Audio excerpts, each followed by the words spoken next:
Olá pessoal, tudo bem? Meu nome é Samuel Dalelaste, sou médico e esse é o nosso espaço aqui no YouTube para discutirmos temas relacionados à saúde, bem-estar e qualidade de vida.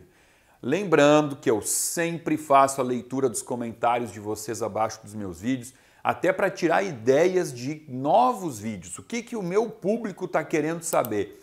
E eu sei que eu estou em débito com vocês aqui sobre o óleo de coco, demorei para fazer esse vídeo que foi muito solicitado. E eu sei que foi solicitado porque as pessoas ainda têm muitas dúvidas em relação ao óleo de coco por conta de informações divergentes que a gente sabe que foram trazidas, em mídias sociais nos últimos anos. Existe uma vertente que traz que o óleo de coco é a melhor gordura do mundo. Existem algumas sociedades, a própria Sociedade de Nutrologia, em algum momento se manifestou contrário ao óleo de coco, falando que era uma gordura perigosa. Então a ideia de hoje aqui é a gente ir na raiz da bioquímica e entender um pouco de o que a gente encontra não só no óleo de coco, Para a gente falar sobre o óleo de coco, a gente tem que começar falando sobre o coco, que é a fruta da onde é extraído o óleo de coco. Então vamos falar um pouquinho sobre a água de coco, a polpa do coco e a carne do coco. A gente usa essa expressão carne do coco para se referir àquela parte do coco de onde é tirado o coco ralado, da onde é tirado a gordura do coco. E para falarmos sobre benefícios do coco, eu também tenho que entender que coco não é tudo igual. Depende muito da posição, da região, da geografia, da onde esse coco foi trazido, da onde ele foi tirado.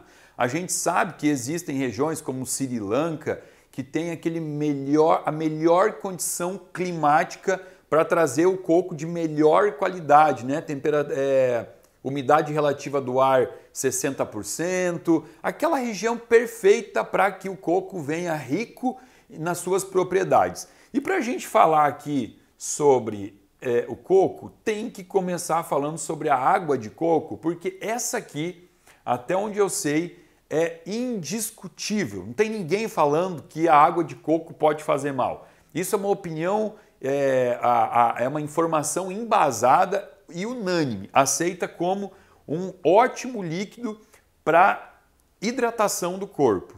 A água de coco, ela tem uma combinação de vitamina C mais um aminoácido chamado L-arginina.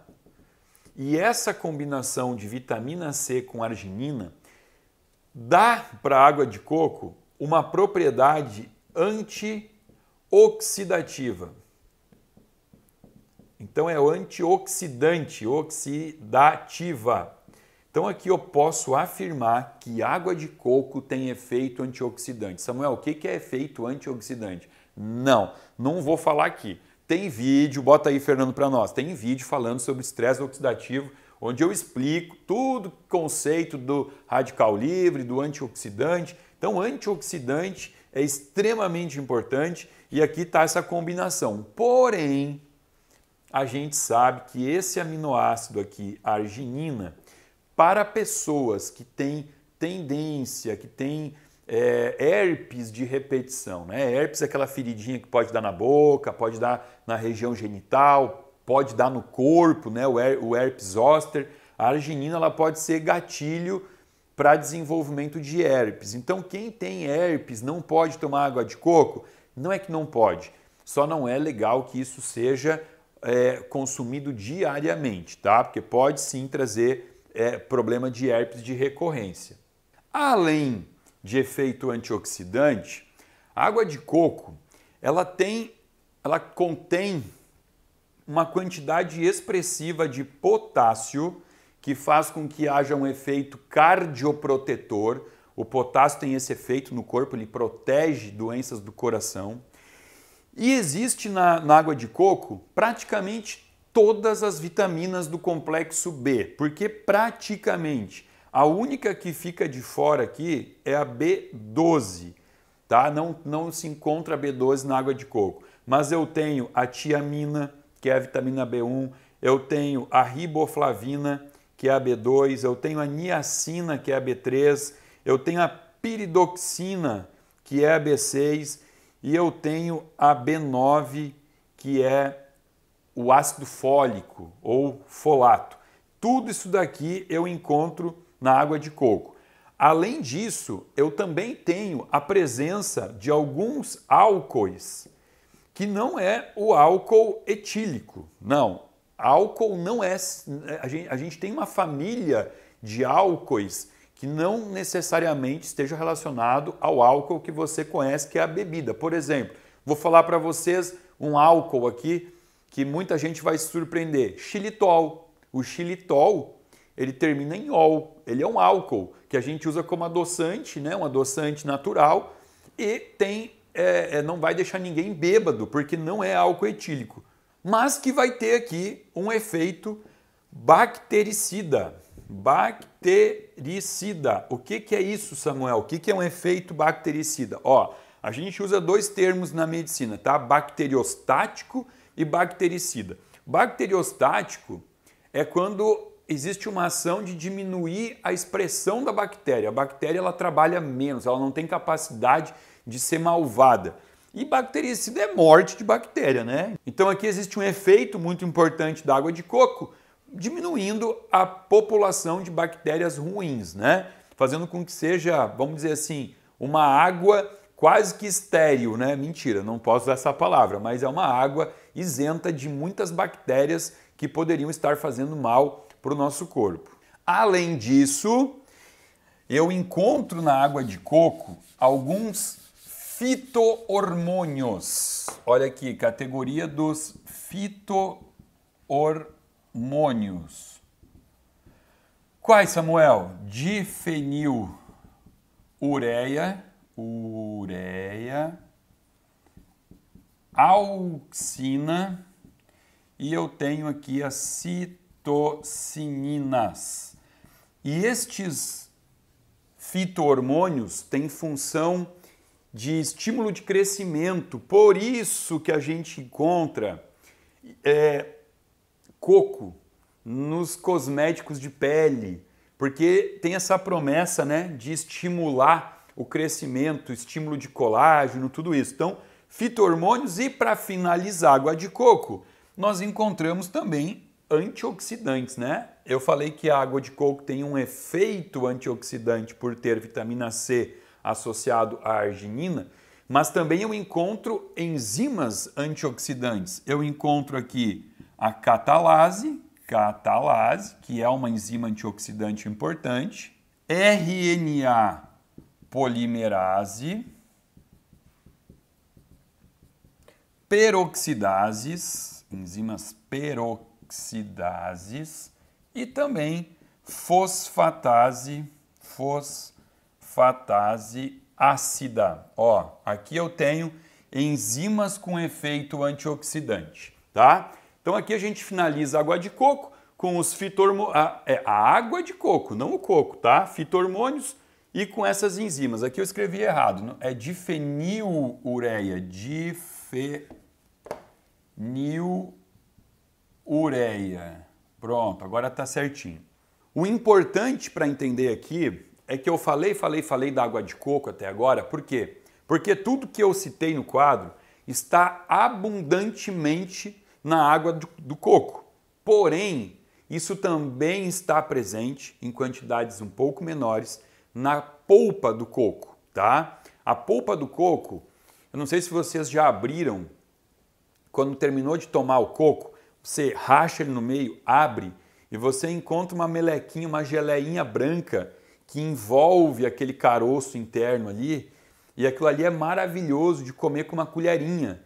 Você raspa aquilo e come com uma colherinha. Inclusive as minhas cachorrinhas, as minhas duas cachorrinhas são apaixonadas pelaquela polpa branca do coco. Quando eu abro, eu tenho que dividir isso com elas. E ali existe sim também uma grande concentração de agentes nutricionais, de agentes antioxidantes. Por isso que a gente tem que aprender a reaproveitar as frutas, né? Não colocar as coisas fora.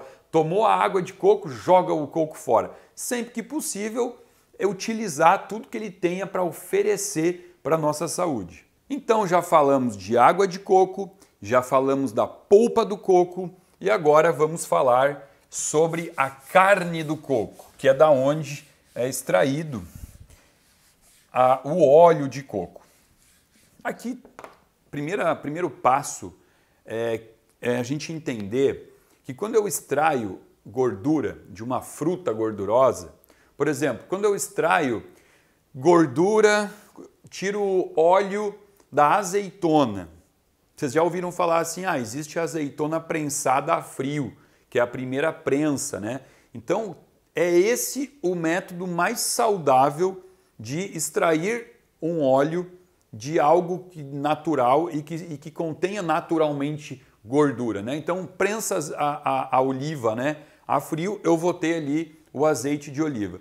Não, se eu começar a passar por produtos químicos, eu tenho que colocar química para fazer aquela extração, por mais que a origem seja saudável, eu posso então ter um produto pseudo-saudável. Então, o que eu estou querendo dizer com esse meu discurso? É extremamente importante a gente considerar que as indústrias que produzem o óleo de coco, elas têm que saber extrair isso de uma forma natural, de uma forma sem acrescentar produtos químicos. Eu estou falando isso porque eu vou me abster aqui de falar sobre marcas de óleo de coco. Eu vou falar sobre as propriedades do óleo de coco. E aí a gente tem que entender que isso pode ter uma interferência do método com que ele é extraído. Mas vamos pensar no cenário perfeito, no mundo ideal, onde isso tudo está sendo retirado de uma forma natural e que chegue até você, o consumidor, sem aditivos químicos. Esse é o grande objetivo, né,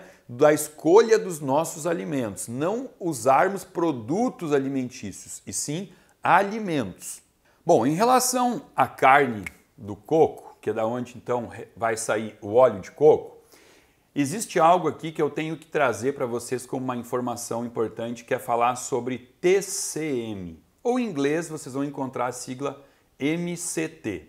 O que significa isso? Aqui eu estou falando sobre triglicerídeos de cadeia, o C aqui é de cadeia, média. Quando eu estou frente a uma gordura, a um triglicerídeo, eu classifico ele, se ele é de cadeia curta, cadeia média, cadeia longa. O TCM, cadeia média, significa que a estrutura molecular desse triglicerídeo vai ter de 6 até 12 carbonos na sua estrutura. Então, se eu tenho uma estrutura que tem de 6 a 12 carbonos, eu posso falar que é um TCM. Tá? MCT é só porque é invertido, né? Em inglês ficou invertido. Mas isso daqui a gente pode encontrar na literatura das duas formas e não só na literatura, nas prateleiras de loja de suplemento também, e a gente já vai entender sobre isso. Qual a vantagem de um triglicerídeo ser formado numa estrutura que vai de 6 a 12 carbonos? Significa que ele é um triglicerídeo que não tem caráter inflamatório, não é uma estrutura de gordura que inflama, e sim é uma estrutura facilmente utilizada numa via metabólica chamada beta-oxidação. Samuel, por que nomes feios? Eu não tenho como deixar de falar o nome, mas eu vou explicar o que é a beta-oxidação. Vocês aqui do meu canal, que me assistem há muito tempo, já estão cansados de saber que dentro da célula existe uma organela chamada mitocôndria, e a mitocôndria tem como função primordial produção de energia, produção de ATP. E essa produção de energia, ela preferencialmente é feita pela via da glicose, entra a glicose na célula, que vai se transformar em energia. Quando eu tenho essa produção de energia na mitocôndria feita por uma via não glicolítica, né? não usando glicose, e sim uma via que usa gordura, essa via chama beta-oxidação. Tá? Então a transformação da molécula de gordura em estruturas pequenas o suficiente para que possa ser colocada na mitocôndria para virar energia é o que todo mundo quer, e a gente chama isso de beta-oxidação, que é uma via muito energética. Por que é uma via muito energética? Porque pensa comigo, Se a estrutura que entra na mitocôndria, que a gente vai chamar de piruvato, né? Vai entrar ali, vai entrar sob forma de acetil. O piruvato vira acetil para entrar na mitocôndria. Quantos carbonos tem um acetil? 2. Acetil é uma molécula de 2 carbonos, que é a precursora da energia. Se eu tenho aqui, por exemplo, um TCM que tem 8 carbonos, esses 8 carbonos eles vão se quebrar nessa via da beta-oxidação e vão formar 4 acetil. Então eu estou usando aqui, estou dando 4 moléculas para a produção de ATP. Então é uma via muito interessante, muito inteligente, porque promove muita energia e não gera caráter inflamatório no corpo, tá? Então o TCM, ele ficou famoso por isso. Inclusive, como eu disse, você encontra para vender este produto em prateleiras de loja de suplementação, essas lojas de produtos naturais que oferecem suplementos, alimentos orgânicos, eles vão ter lá de diversas marcas, várias marcas, elas hoje já oferecem somente o TCM. É extraído, por exemplo, do óleo de coco, é extraído só a parte que diz respeito a triglicerídeos de cadeia média. E isso aqui faz muito bem para o corpo em diversos aspectos, não só para a produção de energia, mas também para questões de neuroproteção. O TCM é muito utilizado para proteção de pacientes contra Alzheimer ou pacientes que estão com Alzheimer, a gente usa isso como tratamento. Ele tem um efeito neuroprotetor muito grande. Então tá aqui o primeiro benefício do óleo de coco. Ele tem na sua concentração triglicerídeos de cadeia média, que são 2. Vamos colocar o nome deles aqui. É o ácido cáprico e o ácido caprílico. Vamos escrever aqui, ó, ácido cáprico.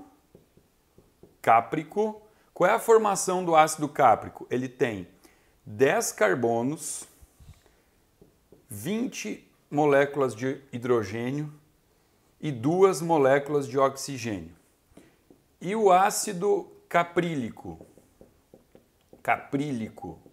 ele tem 8 moléculas de carbono, 16 moléculas de hidrogênio e 2 de oxigênio. O que importa está aqui, ó, concentração de carbono C10, C8, ou seja, está entre 6 e 12 moléculas de carbono, por isso ele é considerado um TCM. Apenas a título de curiosidade, o ácido caprílico é muito mais interessante que o ácido cáprico. Portanto, quando você for comprar um produto TCM, você pode comprar ele na combinação, muitos vêm com o cáprico e o caprílico, ou existe só o ácido caprílico, que é o 8 carbonos. Eu desconheço, não sei, pode ser que exista, mas eu desconheço algum produto que seja só o cáprico. Por quê? Porque se eu tiver que escolher entre um e outro, eu vou sempre escolher o caprílico, tá? Então aqui está um grande benefício do óleo de coco, que faz com que ele tenha sido enaltecido nos últimos tempos.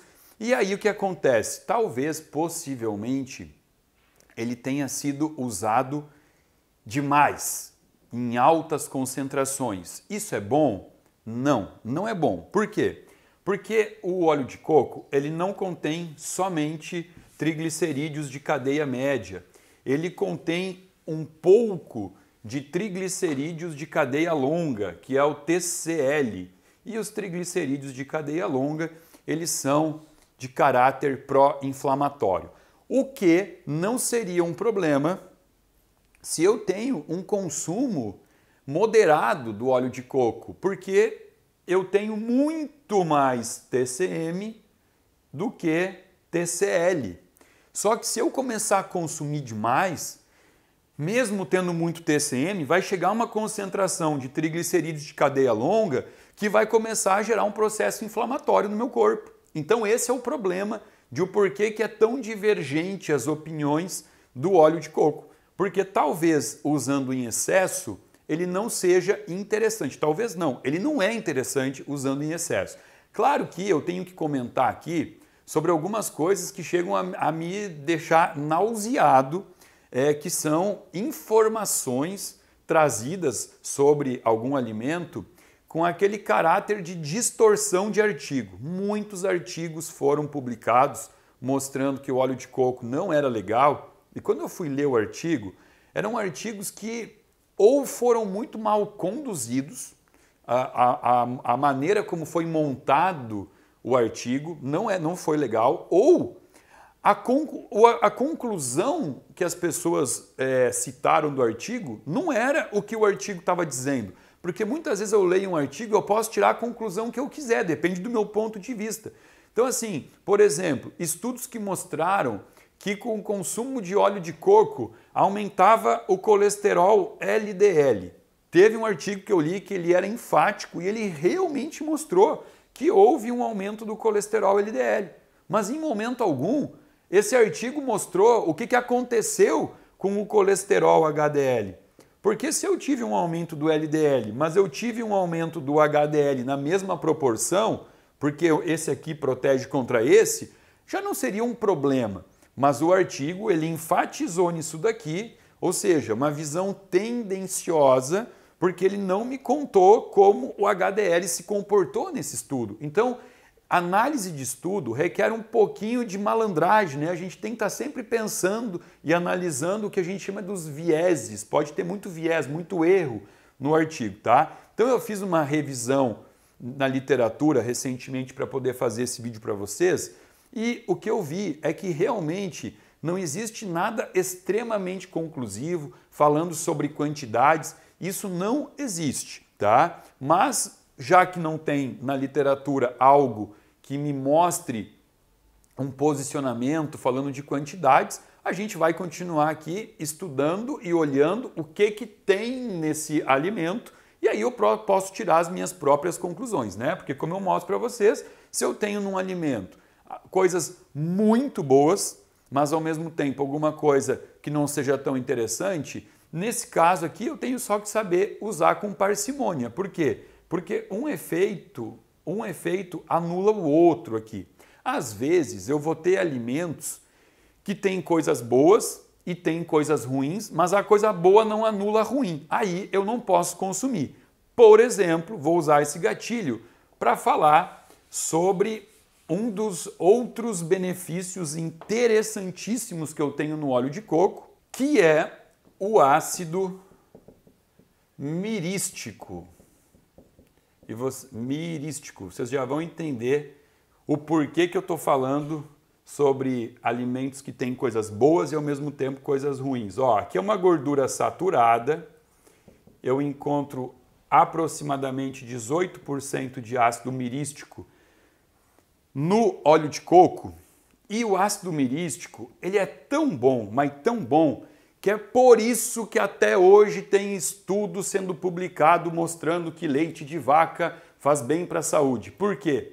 Porque se eu for olhar apenas para um aspecto do alimento e eu olhar que o leite de vaca contém 50% de ácido mirístico, se eu for um pouco ingênuo, eu vou olhar só para esse aspecto e vou falar assim, tome leite de vaca.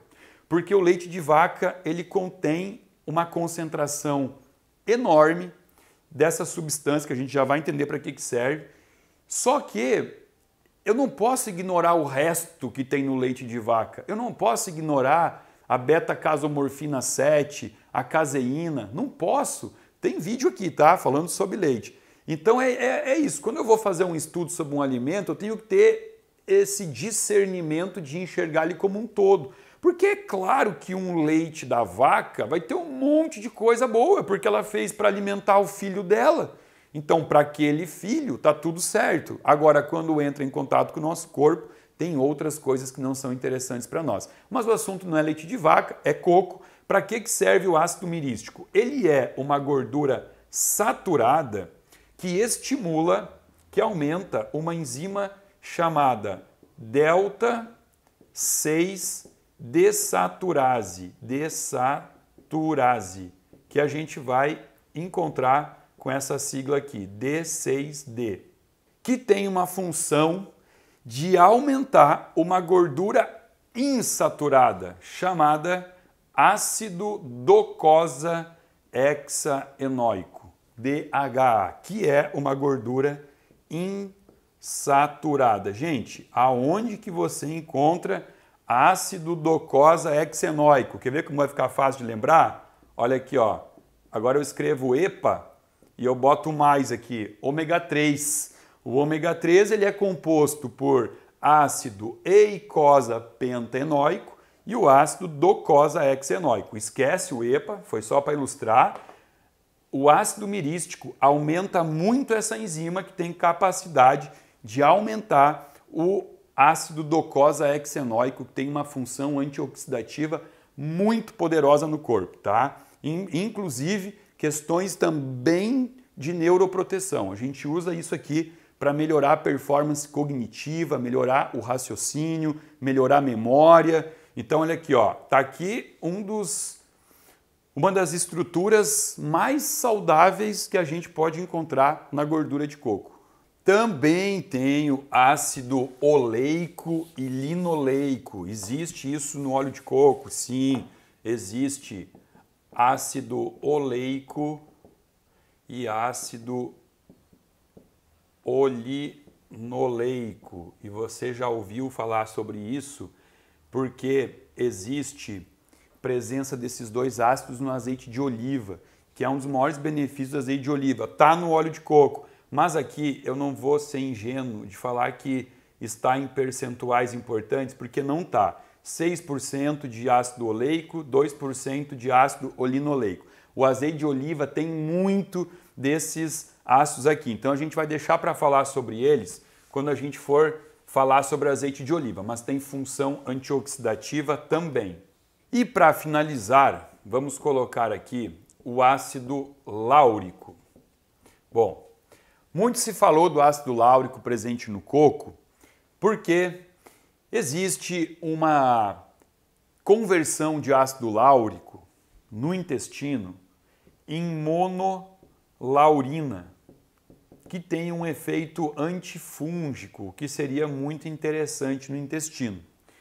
Porém, o ácido láurico, que está presente no coco, que é um TCM também, ele é um TCM que estudos modernos mostram ter um efeito de TCL, tem um efeito de triglicerídeo de cadeia longa, ou seja, ele pode ter um efeito pró-inflamatório, que foi o que eu comentei com vocês 5 minutos atrás. Eu tenho os TCMs, ácido cáprico, ácido caprílico, que tem um efeito legal, um efeito de beta-oxidação bem interessante, mas aqui, ó, ácido láurico, que teria uma função interessante quando se transforma em monolaurina, ele também tem essa questão de apresentar um efeito pró-inflamatório, como se fosse um triglicerídeo formado por mais de 12 carbonos na sua composição. Então, talvez aqui no quadro esteja o componente do óleo de coco que gera essa maior discussão científica, que a gente percebe que artigos se apegam nisso, que alguns resultados mostram isso, mas aí eu volto para aquilo que eu disse desde o início. O consumo moderado. E o que é o consumo moderado? Usar o óleo de coco para cozinhar, colocar ele na panela para poder refogar o arroz, para poder fazer, para criar aquela antiaderência, né, para não grudar na panela a comida. Isso, com certeza absoluta, faz com que seja um ótimo recurso culinário. Porém, até por questões que eu não sei explicar o porquê, o óleo de coco começou a se transformar num agente emagrecedor. As pessoas comiam colher de óleo de coco para emagrecer, uma proposta de emagrecimento que eu confesso que não consigo achar esse efeito bioquímico do óleo de coco no emagrecimento, mas por conta desse apelo que foi feito, as pessoas consumiam óleo de coco, colheres de óleo de coco, comendo puro, acordava de manhã uma colher de óleo de coco e de tarde mais uma colher de óleo de coco. Eu não recomendo isso, tá? Justamente por conta do ácido láurico que está presente nesse alimento. Diferente da sacarose monolaurato que eu encontro no óleo de coco e encontro no chá verde também. Sacarose monolaurato. Isso aqui é legal. Isso daqui inibe a amilase salivar e faz com que haja uma proteção de cárie, efeito anticárie, né? Então, por isso que o chá verde é interessante fazer bochecho com chá verde para inibir cárie, por conta da sacarose monolaurato, que também está presente no óleo de coco. Mas é interessante não confundir sacarose monolaurato com ácido láurico, nem com monolaurina. Entenderam? Bom, gente, aqueles nomes feios foram todos colocados aqui no quadro, mas é importante para a gente entender um pouco sobre esse alimento. Final do vídeo, eu tenho certeza que tem gente aí que está revoltada, que vai escrever assim naquele comentário. Falou, falou, mas não disse nada. E aí, quanto é que eu posso usar? Eu quero saber quanto que eu posso usar de óleo de coco. Eu adoraria poder finalizar o vídeo te dando essa informação. Mas se eu falasse isso, eu estaria mentindo para você, eu estaria inventando história aqui. Não é o objetivo do canal, não é esse. É trazer a informação para que a gente possa refletir, né, repensar os consumos, os hábitos, e sobre óleo de coco é isso. Diante do que eu expus aqui, diante do que eu acredito, consumo moderado, ok.